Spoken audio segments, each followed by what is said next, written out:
அன்பாலே மீண்டுமாய் Joy TV நிகழ்ச்சியின் மூலமாக இந்த பைபிள் ஸ்டடி மூலமாக உங்களை சந்திப்பதில் மிகுந்த மகிழ்ச்சி அடைகிறேன்.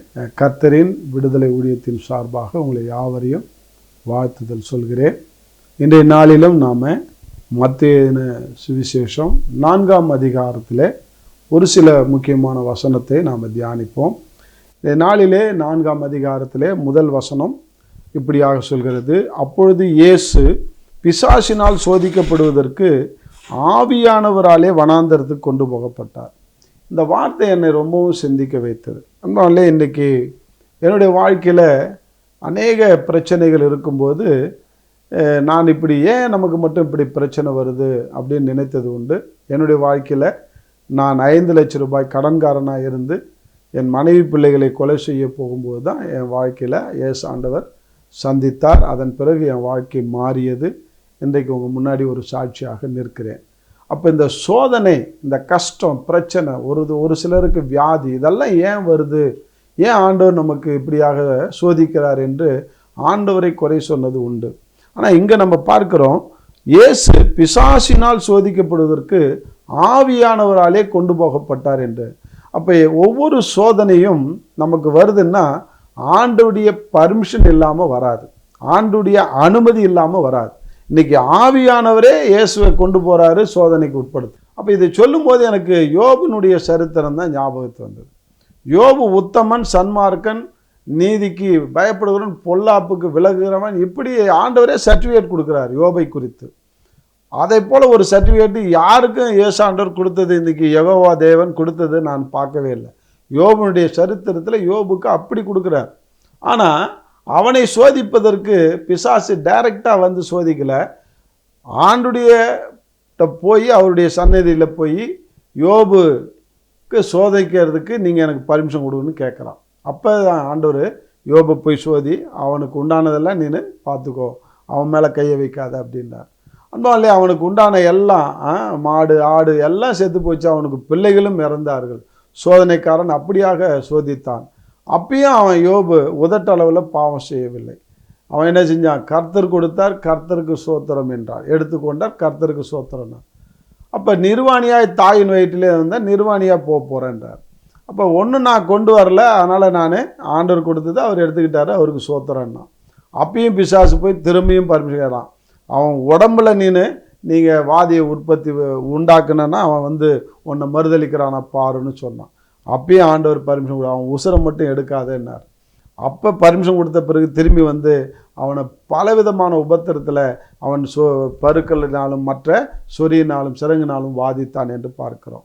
அவன் மனைவி கூட அவனை பார்த்து சொல்கிறா, இன்னும் உத்தமத்தில் உறுதியாக இருக்கிறீரோ, தேவனை தூஷித்து ஜீவனை விடு என்று சொன்னாள் என்று தமிழ் பைபிளில் எழுதியிருக்கு. ஆனால் மூல பாஷையில் அந்த மாதிரி எழுதலை. தேவனை துதித்து ஜீவனை விடு என்று தான் எழுதியிருக்கிறது. அன்பாலே அங்கே நம்ம கொஞ்சம் ஆண்டவரை எந்த காரணத்தை கொண்டும் தூஷிக்கவே நம்ம கூடாது. அந்த பாவத்தை அவளும் செய்யலை. நான் தமிழில் டிரான்ஸ்லேஷனில் கொஞ்சம் அவங்க மாற்றி எழுதுனதுனால அப்படிப்பட்ட ஒரு காரியத்தை நம்ம அறிந்து வைத்திருக்கிறோம். தேவன் எப்பொழுதும் நல்லவர் தான், ஆல்வேஸ் நல்லவர். ஆனால் அவரை தூஷிக்கிறதுக்கு ஒரு வாய்ப்பும் கொடுக்குற, ஏன்னா அவர் அனுமதிச்சார், அவ்வளோதான். அப்போ தான் அவன் சொல்கிறான், வைத்தியகாரி பேசுகிற மாதிரி பேசாத, தேவன் கையில் நன்மையை பெற்ற நாம் தீமையை பெற வேண்டாமா என்றார். என்ன தீமையை பெற, ஏன் தீமை வருது? இன்றைக்கி ஒவ்வொரு கிறிஸ்தவனுக்கு ஏன் சோதனை வருதுன்னா, உன்னைய நீ புடமிடுறதுக்காக தான் ஆண்டவர் சோதிக்கிறார். அதுதான் எபிரேயரில் அழகாக எழுதியிருக்கிறாரு. எபிரேயத்தை எதுனா ஆக்கியோ அழகாக எபிரேயர் புஸ்தகத்தில் நீங்கள் பார்த்தீங்கன்னாக்கா 12ஆம் அதிகாரத்தில் 5லேருந்து படிச்சிங்கன்னா தெரியும். அன்றியும் என் மகனே, கர்த்தருடைய சிட்சையை அற்பமாக எண்ணாதே, அவரால் கடிந்து கொள்ளப்படும் போது சோர்ந்து போகாதே. கர்த்தர் எவனிடத்தில் அன்பு கூறுகிறாரோ அவரை அவர் சிட்சித்து தம்மிடத்தில் சேர்த்துக்கொள்கிற எந்த மகனையும் தண்டிக்கிறார் என்று பிள்ளைகளுக்கு சொல்கிறது போல உங்களுக்கு சொல்கிற புத்திமதியை மறந்தீர். இந்த புத்திமதியை மறந்தாதான் கடவுள் ஏன் இப்படி என்ன சோதிக்கிறான்னு சொல்லுவான். கடவுள் சோதிக்கிறவரே அல்ல, சோதிக்கிறதுக்கு அனுமதி கொடுக்குறாரு. அது கூட எதுக்காகன்னா நம்முடைய பரிசுத்தத்துக்காக. அன்பாலே அவரோடு கூட நாம் பங்குள்ளவர்களாய் மாற வேண்டும் என்பதற்காக தான் அவர் அந்த பர்மிஷனும் கொடுக்குறாரு. அன்பாலே அதை நீங்கள் எபிரேயர் நிருபம் 12ஆம் அதிகாரத்தை 5லேருந்து நீங்கள் படித்து பார்த்தீங்கன்னா தெரியும். அதனால இங்கே இயேசு ஆண்டவரை சோதிக்கிறதுக்கு ஆண்டவர் ஆவியானவரே இட்டுட்டு போறாருனாக்க என்ன காரணம்னா, அந்த சோதனையிலிருந்து நாம என்ன கற்றுக்கொள்ளணும் என்பதை இன்னைக்கு உலகம் என்ன கற்றுக்கொள்ளணும், இல்லை கிறிஸ்தவர்கள் என்ன கற்றுக்கொள்ளணுன்றதுக்காக தான் இது ஒரு பாடமாக வைத்திருக்கிறார். ஆண்டவருக்கு 3 விதமான சோதனை அங்கு நடக்கிறது. பிசாசு சோதிக்கிறான். 3 விதமான சோதனை. அன்பாலே, இன்னைக்கு ஒவ்வொரு மனுஷனுக்கும் அந்த 3 விதமான சோதனை தான் வருகிறது. இன்னைக்கு நீங்கள் எவ்வளோ நீங்கள் கூட்டி கழிச்சு பார்த்தீங்கன்னா தெரியும், 3 விதமான சோதனை தான் அங்கே வரும். அதுதான் இங்கே இயேசு ஆண்டவருக்கு வந்தது. 1 சரீர பிரகாரமான சோதனை, 2 ஆவி அல்லது ஆத்மாக்குரிய சோதனை, ஆவிக்குரிய சோதனைன்னு சொல்லலாம், 3 உலக பிரகாரமான சோதனை. இந்த 3 சோதனையை தவிர வேற எந்த சோதனையும் வராது. எல்லாம் இதுக்குள்ளே தான் இருக்கும். எந்த கஷ்டமாக இருந்தாலும் ஒவ்வொரு மனிதனுக்கு ஒன்று சரீர பிரகாரமான கஷ்டம் அல்லது சோதனை, அல்லது ஆவி ஆத்மாவுக்கு உரிய சோதனை, அல்லது உலக பிரகாரமான சோதனை. இதை எப்படி இயேசு ஆண்டவர் ஜெயித்தார், இன்னைக்கு நாம் எப்படி ஜெயிக்க போகிறோம், எப்படி ஜெயிக்கிறோம் என்பதை தான் நாம் புரிந்து கொள்ள வேண்டும். இந்த 4ஆம் அதிகாரத்திலிருந்து நாம் அறிந்து கொள்ளக்கூடிய ஒரு பெரிய சத்தியம் என்னன்னா, இயேசு ஆண்டவர் எப்படி இந்த 3 சோதனையை ஜெயித்தாரோ அதே பாணியில் நாமளும் நடந்தோம்னா நிச்சயமாக ஜெயிக்கலாங்க. நிச்சயமாக இந்த 3 விதமான சோதனை, நமக்கு வரக்கூடிய சோதனை இந்த 3க்குள்ளே தான் இருக்குது. அந்த சரீர பிரகாரமான சோதனையாக இருந்தாலும், ஆவிக்குரிய சோதனையாக இருந்தாலும், இல்லை உலக பிரகாரமான சோதனையாக இருந்தாலும், இதில் வெல்வதற்கு ஆண்டவர் இங்கே வழியை காட்டியிருக்கிறார். ஆனால் இன்றைக்கி நாம் எத்தனை பேர் அதில் நம்ம வெற்றியை பார்க்கிறோம்? அன்பால் இங்கே நம்ம பார்க்கிறோம், முதல் சோதனை சரீர பிரகாரமான சோதனை. இன்றைக்கி பசியை உண்டாக்கினான் என்று பார்க்கிறோம். அப்போ அவருக்கு பாருங்க 3வது வசனத்தில், அப்போது சோதனைக்காரன் இடத்திலே வந்து, நீ தேவனுடைய குமாரனே ஆனால் இந்த கல்லுகள் அப்பமாகும்படி சொல்லும் அப்படி என்றான். அவர் பிரதியுத்தரமாக, மனுஷன் அப்பத்தினால மாத்திரமல்ல தேவனுடைய வாயிலிருந்து புறப்படுகிற ஒவ்வொரு வார்த்தையினாலும் பிழைப்பான் என்று எழுதியிருக்கிறது என்றார். இப்போ ஆண்டவர் சொல்றாரு, அப்பத்தினால மாத்திரம் ஒரு மனுஷன் பிழைக்கிறது இல்லை, ஆண்டுடைய வாயினால் வரக்கூடிய ஒவ்வொரு வார்த்தையினாலும் பிழைப்பான் என்று. வார்த்தை நமக்கு பிழைக்க வைக்கிறது. சரீரத்தில் எல்லா சுகத்தையும் கொடுக்க வல்லது வார்த்தை.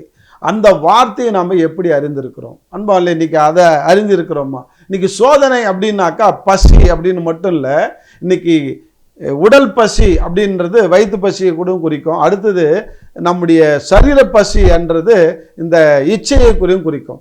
இன்னைக்கு அநேக கிறிஸ்தவத்திலிருந்து இந்த இச்சையிலிருந்து விடுதலை இல்லை அப்படின்னு தான் இன்னைக்கு அநேகர் புலம்பிக் கொண்டிருக்கிற ஒரு புலம்பலாக இருக்கிறது. அன்பால் இன்னைக்கு தொண்டைக்கு கத்திய வேண்டாம். இன்னைக்கு லெவலில் பார்த்தோம்னா இன்னைக்கு நிறைய ஃபாஸ்ட் ஃபுட் அப்படின்னு சொல்லி அநேகர் இடத்துல இன்னைக்கு நிறைய கடை திறந்துட்டாங்க. இன்னைக்கு அந்த காலத்தெல்லாம் பார்த்து ஒரு 20 வருஷத்துக்கு 10 வருஷத்துக்கு முன்னாடிலாம் எங்கேயாவது ஒரு ஹோட்டல் தான் இருக்கும். இன்னைக்கு தடிக்கு விழுந்தா வீதிக்கு ஒரு ரோட்டில் 10 ஃபாஸ்ட் ஃபுட்டு கடை இருக்குது.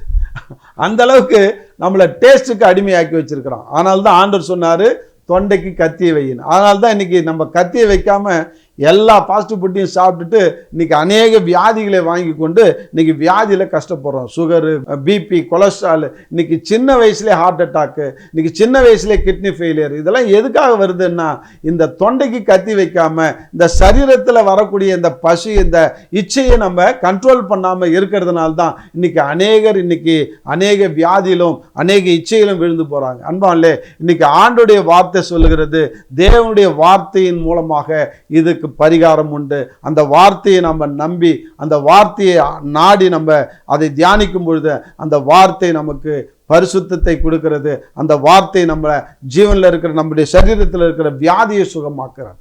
இன்னைக்கு அந்த சோதனையை அவர் வார்த்தையின் மூலமாக தான் ஜெயித்தார்.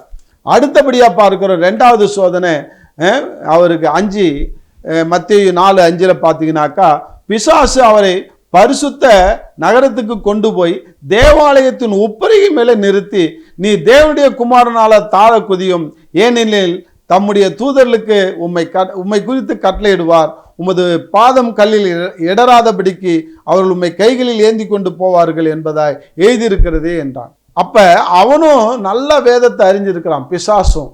இவர் வேதத்திலிருந்து வார்த்தையை சொல்லும் பொழுது அவனும் வார்த்தையாலே இயேசு ஆண்டவரை மடக்கிறான். இன்னைக்கு அநேக பிசாசுகள் இன்னைக்கு வார்த்தையினால தான் நம்மளை மடக்கி கொண்டிருக்கிறது. அன்பாலே, கிறிஸ்துவில் இருக்கிற நாம உஷாராகணும், எச்சரிக்கை ஆகணும். இன்னைக்கு அநேக சத்தியங்கள், வேர்த்தனமான சத்தியங்கள், வித்தியாசமான சத்தியங்கள், புது புது சத்தியங்கள், புது புது டாக்டரின்லாம் இன்னைக்கு வருகிறது. ஏமாந்து போகாதீங்க. வார்த்தையால் இன்னைக்கு பிசாசு அநேகரை வஞ்சித்து கொண்டிருக்கிறான். அன்பாலே, இந்த வார்த்தையினால நீங்கள் வஞ்சிக்கப்படியாக நீங்கள் இருக்கக்கூடாது. ஆண்டவர் அதுக்கு என்ன பதில் சொல்ல பாருங்க, 7வது வசனத்தில், அதற்கு இயேசு, உன் தேவனாகிய கர்த்தரை பரீட்சை பாராதிருப்பாயாக என்றும் எழுதியிருக்கிறது. அன்பாலே, அவர் அதே வார்த்தையில் தான் சொல்றார். ஏன்னா வார்த்தைக்கு மிஞ்சின ஆயுதம் எதுவுமே கிடையாது. இன்னைக்கு எபேசியர் 5ஆம் அதிகாரத்தில் 6ஆம் அதிகாரத்தில் நீங்கள் போய் படித்து பார்த்தீங்கன்னா தெரியும். இந்த இந்த மாமிசத்தோடும் இரத்தத்தோடும் உங்களுக்கு போராட்டம் இல்லை, அந்தகார லோகாதிபதிகளோடும் வானமண்டலத்தில் பொல்லாத சாத்தானுடைய போராட்டம் இருக்குது. அதை எப்படி ஜெயிக்கணும்னா சர்வாயுத வர்க்கத்தை தரித்து கொள்ளுங்கள்ன்றார். அப்போ 6 விதமான ஆயுதங்களை நாம் தரித்து கொள்ள வேண்டுமா? 5 ஆயுதங்கள் நம்மை ப்ரொடெக்ஷன் பண்ணுறதுக்கும், ஒரே ஒரு ஆயுதம் எதிரியை வெட்டுறதுக்கும் வீழ்த்துறதுக்கும் தான். அந்த வார்த்தை என்ற ஆயுதம், பட்டயத்தை கையில் எடுங்கள்ன்றார். அந்த வார்த்தையால் தான் திரும்ப ஆண்டவர் இங்கே பிசாசானவனே ஜெயிக்கிறார். அன்பாலே, அப்போ அடுத்தது என்ன சொல்கிறேன்னா, இன்னைக்கு இது ஆவிக்குரிய சோதனையாக இருக்கிறது. இன்னைக்கு ஆண்டவருடைய வருகையில் நாம் எடுத்துக்கொள்ளப்பட வேண்டும் என்றால், நாம் சரீரத்தில் மட்டுமல்ல, ஆவி ஆத்துமாவிலே நாம் பரிசுத்தமாய் வாழ வேண்டும். அன்பாலே, இந்த ஆவி ஆத்துமா சரீரம் 3 சேர்ந்தது தான் ஒரு மனிதன். இந்த ஆத்துமாவிலையும் நம்ம பரிசுத்தமாக இருக்கணும், ஆவியிலும் பரிசுத்தமாக இருக்கணும், சரீரத்திலையும் பரிசுத்தமாக இருக்கணும். அப்போ தான் நம்ம ஃபிட் ஆகிறோம், நம்ம எலிஜிபிள் ஆகிறோம் ஆண்டுடைய வருகையில் எடுத்துக்கொள்ளப்படுவதற்கு அல்லது பரலோகம் போவதற்கு. இப்போ ஆவிக்குரிய சோதனையும் ஆத்மாவுக்குரிய சோதனையும் நிறையா வருது. இன்னைக்கு ஆவிக்குரிய சோதனை கிறிஸ்தவர்களுக்கு வந்துவிட்டது. ஏனென்றால் இந்த மீடியா தான். நிறைய சோஷியல் மீடியாவில் நிறைய சத்தியங்களை சொல்லி நிறைய பேர் இன்னைக்கு குழப்பி கொண்டு இன்னைக்கு என்ன செய்கிறாங்க, ஆவிக்குரிய சோதனையில் கொண்டு வந்து நம்மளை தள்ளிடுறான் சாத்தான் இந்த வார்த்தையை கொண்டு. அப்போ ஆண்டவருடைய வாயிலிருந்து அப்போ சொல்கிறாரு, இன்னைக்கு ஆண்டவர் எப்படி அதை ஜெயிச்சார் அப்படின்னாக்கா 7வது வசனத்தில் சொல்கிறாரு, அதற்கு இயேசு, உன் தேவனாகிய கர்த்தரை பரீட்சை பாராதிருப்பாயாக. அன்பானே, பரீட்சை பாராதிருப்பாயாக என்பதுன்னா டெஸ்ட் பண்ணாத இரு, பரீட்சை தான். அப்போ கடவுளையே டெஸ்ட் பண்ணுறோம். இன்னைக்கு கடவுளுக்கே நம்ம என்ன செய்கிறோம், அல்வா கொடுக்குறோம். பாருங்க அன்பானே, இன்னைக்கு அநேக சத்தியத்தை கேட்டுட்டு எதுக்கு தசம பாகம் கொடுக்கணும், எதுக்கு காணிக்கை படைக்கணும், எதுக்கு நான் அப்படி செய்யக்கூடாது இப்படி செய்யக்கூடாது என்று அநேக கள்ள உபதேசத்தை கேட்டு அநேகர் இன்னைக்கு ஆண்டவரை கொஸ்டின் கேட்குறோம். அன்பானே, கர்த்தரை பரீட்சை பாராத ஆண்டுடைய சத்தியத்தை நாம் விளங்கி கொள்ள வேண்டும். ஆண்டவர் என்ன கான்செப்டில் சொல்கிறாரு, ஏன் சொன்னார் என்ற சத்தியத்தை அறிந்தோம் என்றால் கர்த்தரை நாம் ஒருபோதும் பரீட்சை பார்க்க மாட்டோம். கடைசியாக 3வது காரியத்தை நம்ம பார்க்கிறோம். அவன் என்ன செய்கிறான்னாக்கா, மலையில் உச்சியில் போய் உயர்ந்த மலையிலே கொண்டு போய் விழுந்து அவனை வைத்து, என்னை சாஷ்டாங்கமாக விழுந்து என்னை பணிந்து கொண்டால் இவைகளை எல்லாம் உனக்கு தருவேன்றான். உலக பிரகாரமான சோதனை காட்டுறான். உலகத்தில் இருக்கிற காசு, பொருள், பணம், இன்னைக்கு பெண்ணாசை, மண்ணாசை, இதெல்லாம் காமிச்சு இதெல்லாம் உனக்கு தான், நீ என்ன வணங்குகொள் அப்படின்றான். அப்போதான் ஆண்டவர் சொல்றாரு, அடுத்தது ஆண்டவர் சொல்றாரு 10வது வசனத்தில், அப்பாலே போ சாத்தானே. இங்கே உலக பிரகாரமான சோதனையை கொண்டு வரும்போது தான் இயேசு ஆண்டவர் பிசாசை கடிந்து கொள்கிறார் என்று பார்க்கிறோம். இன்னைக்கு உலகத்தை உனக்கு காமிச்சு என்னை விழத்தள்ளுறான்னாக்கா உண்மையிலே கடிந்து கொள்ள தயங்காதீர்கள். பிசாசு அப்பாலே போ சாத்தானே அப்படின்னு சொல்லிட்டு அது சொல்றாரு, உன் தேவனாகிய கர்த்தரை பணிந்து கொண்டு அவர் ஒருவருக்கே ஆராதனை செய்வாயாக என்று எழுதியிருக்கிறேன் என்று சொல்லி அவருடைய சோதனையை அவர் முடிக்கிறார், ஜெயிக்கிறார். அன்பாலே, இன்னைக்கு கர்த்தருக்கு மட்டும்தான் நம்ம பணியணும் போஞ்சு உலகத்துக்கோ மனுஷனுக்கோ மற்றவருக்கோ நம்ம பணியவே கூடாது, அவர்களை வணங்கவே கூடாது. அதுதான் இங்கே நம்ம கற்றுக்கொள்ளணும். கர்த்தரை ஒருவரை தான் வணங்கணும். கர்த்தர் மேல் நம்பிக்கை வைத்து கர்த்தரையே தன் நம்பிக்கையாக கொண்டிருக்கிற மனுஷன் பாக்கியவான் சொன்னார். இன்னைக்கு நம்முடைய நம்பிக்கையெல்லாம் பணிந்து கொள்றதுன்னா என்னன்னாக்கா, நம்ம வணங்குறதுன்னு நினைக்கிறோம். இல்லைங்க, நம்ம நம்பிக்கையை மற்றவங்க மேலே வச்சாலே போச்சு, ஆண்டவர் நம்ம பணியலைன்னு அர்த்தம், ஆண்டவர் நம்ம விட்டு விலகி போகிறோன்னு அர்த்தம். அப்படிப்பட்ட ஒரு காரியத்தை தான் இன்னைக்கு பிசாசு நம்மளுக்கு சோதனையாக கொடுக்குறான்.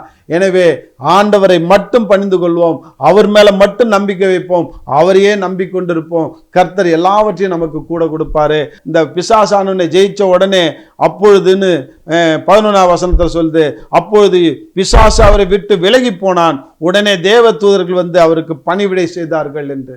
இன்னைக்கு உனக்கு எனக்கும் தேவ தூதர்கள் பணிவிடை செய்ய வேண்டும் என்றால் நாம் பிசாசை ஜெயிக்க வேண்டும். பிசாசு ஆண்டவர் எப்படி ஜெயித்தாரோ, சரீர பிரகாரமான சோதனையில், ஆவிக்குரிய சோதனையில், உலக பிரகாரமான சோதனையில் ஆண்டவர் வார்த்தையை வைத்து தான் ஜெயித்தார். அதே வார்த்தையை வைத்து ஜெயித்து, பிசாசானவனை ஜெயித்து, தேவ தூதர் நமக்கு பணிவிடை செய்யும்படியாக நாம் ஒப்பு கொடுப்போம். நாம் உஷாராயி ஆண்டுடைய வார்த்தையை இன்னும் அதிகமாக தியானிப்போம். தொடர்ந்து நம்ம தியானிக்க போகிறோம். அதை நீங்கள் கருத்தாய் கவனியுங்கள். அநேக சத்தியத்தை ஆண்டவர் கற்றுக் கொடுப்பார். அந்த சத்தியத்தின்படி நடக்க நடக்க நடக்க நாம் பிசாசானவை ஜெயிக்க முடியும். நம்முடைய தேவ தூதர் நமக்கு பணிவிடை செய்து அந்த பரலோகத்துக்கு நம்மளை பங்குள்ளவர்களாய் மாற்ற முடியும். God bless you. கர்த்தர் உங்களை ஆசீர்வதிப்பாராக.